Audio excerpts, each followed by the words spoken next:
നമസ്കാരം, മലയാളി വാർത്തയിലേക്ക് സ്വാഗതം. PV അൻവർ പെരുവഴിയിലായോ എന്ന ഏഷ്യാനെറ്റ് ന്യൂസ് ചാനൽ ചർച്ച ചെയ്തതിന് പിറ്റേന്ന് PV അൻവറിന്റെ തലവരാകെ മാറി. PV അൻവറിനെ കളിയാക്കിക്കൊണ്ടാണ് ചാനൽ ചർച്ച പുരോഗമിച്ചത്. അൻവർ കേരളത്തിൽ ഒന്നുമല്ല എന്ന് പറഞ്ഞു വയ്ക്കുന്ന രീതിയിലുള്ള ചർച്ച.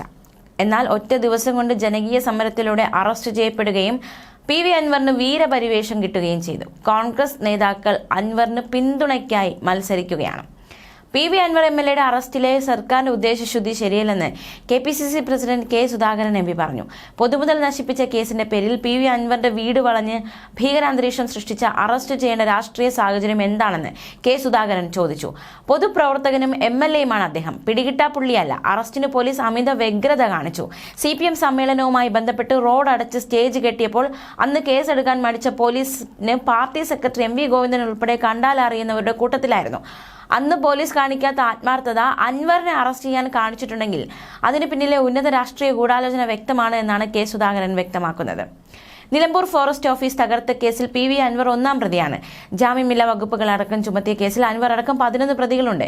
കൃത്യനിർവഹണം തടയൽ, പൊതുമുതൽ നശിപ്പിക്കൽ അടക്കം വകുപ്പുകളാണ് ചുമത്തിയത്. യുവാവിനെ ആന ചവിട്ടിക്കൊന്നതിൽ പ്രതിഷേധിച്ച് നടത്തിയ മാർച്ചാണ് വനംവകുപ്പ് ഓഫീസ് ആക്രമണത്തിലേക്ക് എത്തിയത്. FIRൽ അൻവറിന്റെ മാത്രമാണ് പേരുള്ളത്. മറ്റു പ്രതികളുടെ പേര് വിവരങ്ങളില്ല. LDF പിന്തുണയിൽ MLA ആയ PV അൻവർ ഇടഞ്ഞതിന് പിന്നാലെയുള്ള സർക്കാരിനെതിരായ പ്രതിഷേധവും അറസ്റ്റും വലിയ രാഷ്ട്രീയ ചർച്ചകൾക്കാണ് വഴി തുറക്കുന്നത്. കോൺഗ്രസും UDFുമായി പരസ്യ സഹകരണം ഇതുവരെ പ്രഖ്യാപിക്കാത്ത PV അൻവറിന് പിന്തുണയുമായി കോൺഗ്രസ് രംഗത്തെത്തിയതോടെയാണ് സംഭവത്തിന് വലിയ രാഷ്ട്രീയ പ്രാധാന്യം കൈവന്നിരിക്കുന്നത്. നിലമ്പൂർ ഫോറസ്റ്റ് ഓഫീസ് DMK പ്രവർത്തകർ തകർത്ത സംഭവത്തിലാണ് PV അൻവർ അറസ്റ്റിലായത്.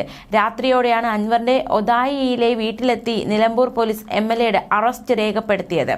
അറസ്റ്റിലായ നിലമ്പൂർ MLA PV അൻവർ റിമാൻഡിലായി. 14 ദിവസത്തേക്കാണ് അൻവറിനെ റിമാൻഡ് ചെയ്തത്. തവനൂർ സെൻട്രൽ ജയിലിലേക്ക് അൻവറിനെ മാറ്റി. ജാമ്യമില്ലാ വകുപ്പുകൾ അടക്കം ചുമത്തിയ കേസിൽ അൻവർ അടക്കം 11 പ്രതികളുണ്ട്. കൃത്യനിർവഹണം തടയൽ, പൊതുമുതൽ നശിപ്പിക്കൽ അടക്കം വകുപ്പുകളാണ് ചുമത്തിയത്. ഇന്ന് ജാമ്യാപേക്ഷ നൽകുമെന്ന് അൻവർ അറിയിച്ചിട്ടുണ്ട്. നിലമ്പൂർ CI സുനിൽ പള്ളിക്കലിന്റെ നേതൃത്വത്തിലുള്ള സംഘമാണ് PV അൻവറിന്റെ വീട്ടിലെത്തി അറസ്റ്റ് രേഖപ്പെടുത്തിയത്. വൻ പോലീസ് സന്നാഹവുമായിട്ടാണ് നേതൃത്വം അൻവറിന്റെ വീട്ടിലെത്തിയത്. അതേസമയം മുഖ്യമന്ത്രിയെ വെല്ലുവിളിച്ചുകൊണ്ടായിരുന്നു PV അൻവറിന്റെ ആദ്യ പ്രതികരണം. പുറത്തിറങ്ങിയാൽ കാണിച്ചു തരാമെന്നായിരുന്നു മുന്നറിയിപ്പ്. മുഖ്യമന്ത്രിയുടെ നിർദ്ദേശപ്രകാരമാണ് അറസ്റ്റെന്നും അൻവർ വിമർശിച്ചു. മോദിയേക്കാൾ വലിയ ഭരണകൂട ഭീകരതയാണ് പിണറായി വിജയൻ നടപ്പാക്കുന്നതെന്ന് PV അൻവർ പറഞ്ഞു. എത്ര കൊലകമ്പന്മാരാണ് ഇവിടെ ജാമ്യത്തിൽ കഴിയുന്നത്? ആരെയും അറസ്റ്റ് ചെയ്യുന്നില്ലല്ലോ. ഇതെല്ലാം പിണറായിയുടെ വാക്കിൽ ചെയ്യുന്നതാണ്. കൊള്ള നടത്തിയിട്ടോ കൊല നടത്തിയിട്ടോ അല്ല എന്നെ കൊണ്ടുപോകുന്നതെന്നും PV അൻവർ കുറ്റപ്പെടുത്തി. ജനങ്ങൾക്ക് പ്രതിഷേധിക്കാൻ അവകാശമില്ലേ? കേരളത്തിലെ പോലീസിന്റെ കള്ളത്തരങ്ങൾ ജനങ്ങളോട് പറഞ്ഞതോടെയാണ് താൻ പിണറായിക്കെതിരായത്. മോദിക്കെതിരെ പറയുന്ന പിണറായി അതിനേക്കാൾ വലിയ ഭരണകൂട ഭീകരത നടപ്പാക്കുന്നുവെന്നും PV അൻവർ പ്രതികരിച്ചു. ന്യൂസ് ഡെസ്ക്, മലയാളി വാർത്ത.